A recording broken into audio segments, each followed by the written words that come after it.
मनुष्य या एक वरदान। एक बेटी की कहानी।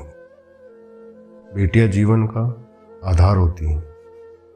उनसे ही तो समाज आगे बढ़ता है और उनसे ही रिश्तों को पहचान मिलती है। फिर भी हमारे समाज में कई लोग बेटियों के प्रति बुरी सोच रखते हैं।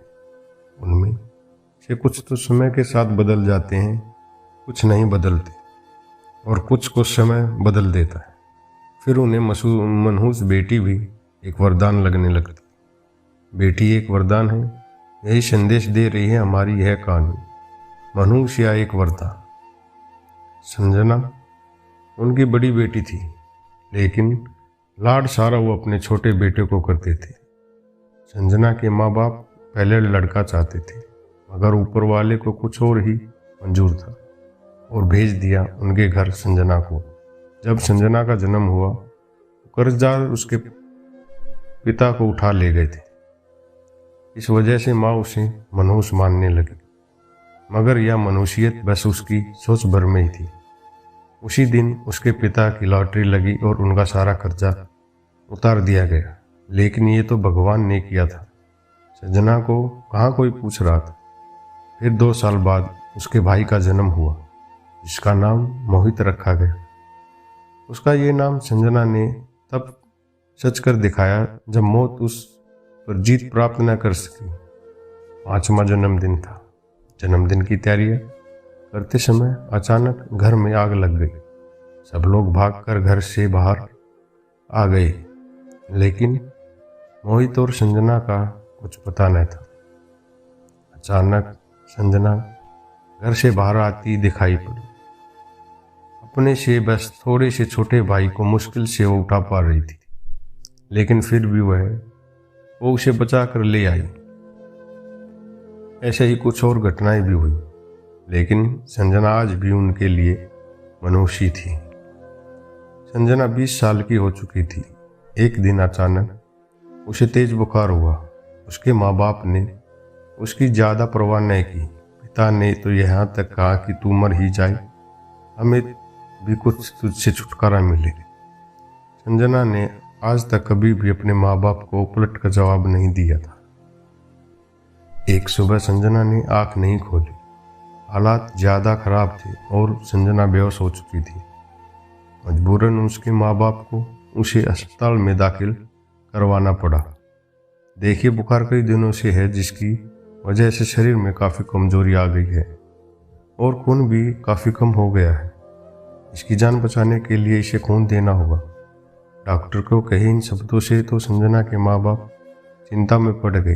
फिर भी हिम्मत कर उन्होंने मोहित का खून देने का फैसला किया। इसलिए नहीं कि वो संजना को बचाना चाहते थे, बल्कि इसलिए कि समाज में कोई उन पर यह इल्ज़ाम न लगाए कि बेटी को नहीं बचा सके। खून चढ़ाने से पहले उसका सैंपल जांच के लिए भेजा गया। शाम को रिपोर्ट आई। डॉक्टर ने रिपोर्ट पढ़ते हुए संजना के माँ बाप से कहा, आपकी बेटी का बीमार होना आपके लिए वरदान साबित हुआ है। जो समय रहते हमें आपके बेटे की बीमारी का बारे में पता चल गया। बीमारी कौन सी बीमारी है? कल मुझे लगता है इसकी जान लेकर ही रहेगी। डॉक्टर को टोकते हुए संजना की माँ बोली। तभी डॉक्टर ने चिंता व्यक्त करते हुए कहा, अरे ये कैसी बात कर रही हो आप? आपको पता है यदि संजना बीमार ना होती तो आपके बेटे की इस बीमारी के बारे में किसी को पता ही नहीं चलता। इसे हेपेटाइटिस सी है। इसके लक्षण पता नहीं चलते और इंसान का लीवर धीरे धीरे काम करना बंद कर देता है, जिससे इंसान की मौत हो जाती है।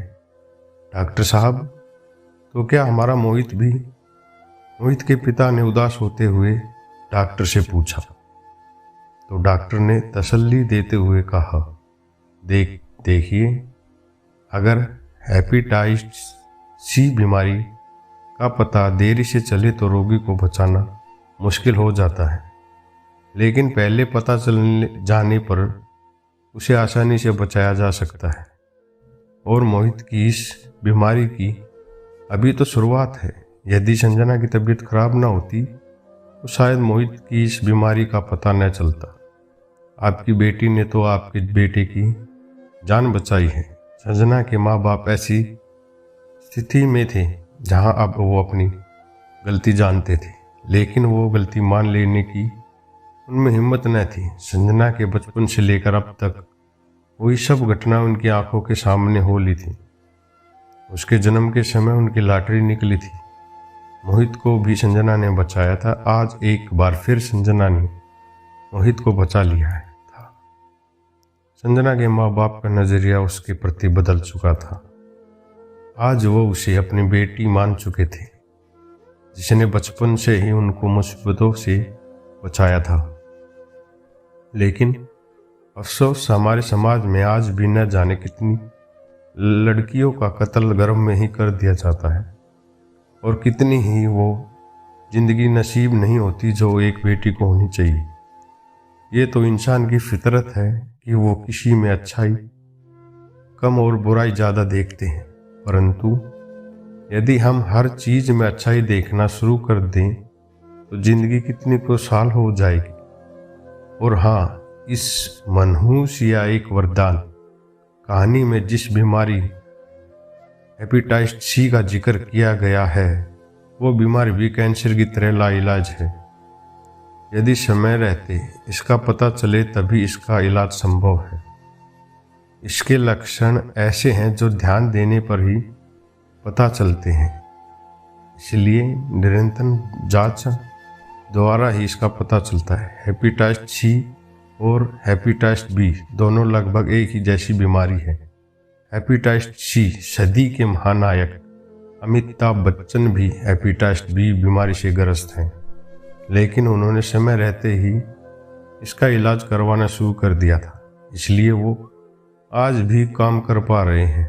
और फिर बेटियों को दिल से अपनाए और साथ ही अपने शरीर के प्रति भी जागरूक रहे। दोस्तों, हमारी कहानी कैसी लगी? अपना फीडबैक देने के लिए कमेंट करें और YouTube चैनल को सब्सक्राइब करें।